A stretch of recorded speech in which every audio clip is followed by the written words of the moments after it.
when I got the audition, I passed on it because I loved the script, but it said that it was for a teenager, and I was like, well, let's not waste anyone's time. I was like, I'm 30 and I look it.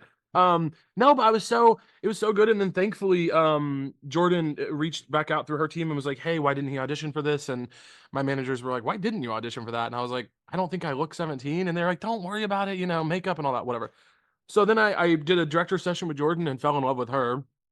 And then I knew that Kiernan and Nico were attached, and I was huge fans of both of them. And yeah, it's one of those things where you get emails in your inbox about projects all the time, and you just never know. And then this has been like one of the most beautiful, lovely experiences I've ever gotten to be a part of. So.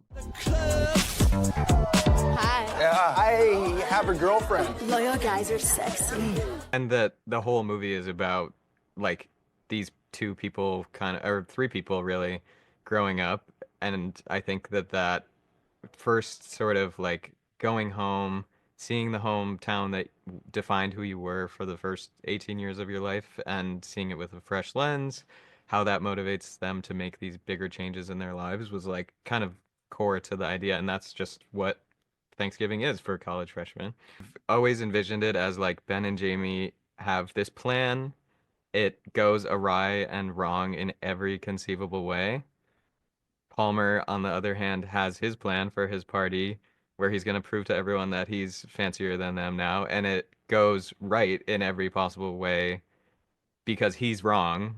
His hometown is a lot more complex than he thought it was, and he has sort of like this amazing night that might be like a huge life-changing thing for him, and marrying those two was like, I think that contrast. We wanted that balance. We wanted to have, someone where they were like running into a lot of obstacles and then someone else who's having a bit more of like a wish fulfillment kind of adventure. I think exploring the idea that there are queer people literally in every city and town in America might sound really obvious, but as someone, I'm from Florida, Dan is from a town in Pennsylvania. Like I think that we did grow up with friends and family who did have that sort of realization when they came back and saw their town as an adult, because I don't think that some of my friends who were closeted in high school realized like how many teachers at our school were gay. And I think that I've heard some of them express what Palmer expresses in the movie of like, wow, like I wonder if I maybe would have come out earlier if I realized that like our math teacher has been gay this whole time and he just never talked about it. Right now, we're about to run into everyone we've ever met. Take a picture with me. Who's Jet Amy? It means I love you. What? Go away. No matter where you live or what's going on culturally, coming out is always a really big deal to the person going through it. But that it is interesting watching Palmer maybe not have the shocking reaction he was expecting from people around him, while still honoring that for him, that's a really big night.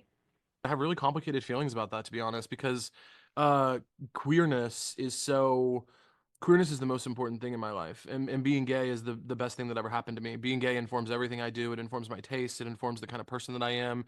It informs my affinity for underdogs. It informs the kind of art that I like.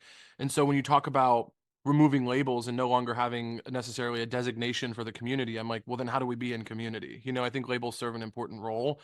Even though I know people younger than me are pretty anti-label, I have kind of an affinity for the label. I like knowing who's gay. But portraying Palmer's story is, to me, a real honor and a privilege. Like, it's a silly, fun, lighthearted movie, but I get to like put my own little entry into the canon of gay best friend characters, and I fucking love the gay best friend. So I was just stoked to do it. Seriously, every time there's a gay person in a movie, I'm like, I love them. I want to know what the gay people are doing. Palmer is when you come out of the closet and you're from a place like Ohio, like Palmer is, you kind of go, okay, I'm gay, I'm different than everyone else where I am. Most of the people in small towns are straight. And then you go, well, am I worse than everybody? And then you disabuse yourself of that if you're lucky. And then you go, well, maybe I'm better than everybody. So you experiment with elitism for a little bit. And that's what Palmer's going through right now, is like, am I better than where I'm from? But it's clearly not working for him. He's not enjoying where he's at in life. So he's figuring it out, and he's coming out and figuring out his place in the world, where he came from and where he's headed. And I think it's a really, at least for me reading it, I was really moved. I thought like, damn, Dan and Jordan really kind of captured this experience in a really nice way. I love Joel. Yeah, Joel and Tramel Tillman, who plays Also, Coach Reese. such a hot firefighter. I'm sorry, Joel in the t-shirt. first of all, hot couple. Second of all, iconic. A firefighter and a football coach. A little bit of, honestly, some fanfic might come out of this. But yeah, the queer community aspect of it is so real. You know, I grew up in a small town in Missouri. I don't think I knew an openly queer adult until I was in my 20s. So it really, that the impact that that could have is so, again, the impact of being out, right? And the difference it makes for people coming after you, is so beautiful. And I think when Palmer goes to the queer bowling league and you see all these gays, and even the little, one thing I loved was the little dig that Joel had at the woman with the Etsy candle store. And he was like, her candles try to smell like the ocean. To me, that's queerness, like shade and reading, and like, you know how queer people are. We're just like, it's a little like, I love you, but that outfit's not. You know what I mean? It's not working, but with love. What's going on? Did you cheat on me? As your best friend, you need boundaries. She's suffocating you. Stand up for yourself. Whenever I try and do that, Claire says I'm being toxic. So We need to break up with him. in person over Thanksgiving break. And then we'll have the rest of college to have fun and have sex with other people and strangers. And Yeah, I get it. We I need get to have it. sex I with get them. it. I just hope people have fun. I hope people enjoy it. I hope that if some queer kid in rural Kentucky or wherever sees it and feels more self-possessed afterwards, then fantastic. But I hope they laugh. I hope that everyone laughs. And I think, Kiernan and Nico are so talented and lovely and amazing and charming. I think that you're gonna fall in love with their characters, and you're gonna enjoy the whole movie. But I hope people just watch it and have fun. Maybe do a watch party, enjoy it with your friends, smoke a little weed, make some popcorn, get some candy, do a DoorDash run. You ever do that? Movie night on the couch with your friends and DoorDash some snacks? Come on. That's what I'm talking about.